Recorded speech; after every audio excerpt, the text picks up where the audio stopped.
How to sync your iPhone apps to iCloud. In your iPhone iCloud settings, you can easily choose which apps on your device sync and store data with iCloud. Here's how to do it. Go to your iPhone settings, tap on your name, tap on iCloud, and here you will find this section, Apps using iCloud. Tap on Show All.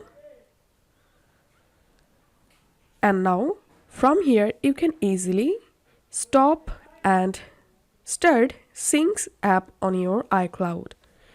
For example, I want to start my Messenger syncs to iCloud. So I'm going to enable Messenger. And if you want to disable any apps to sync, just disable the app. When you turn on iCloud for an app, its information is safely stored in your iCloud and automatically kept in sync across your devices.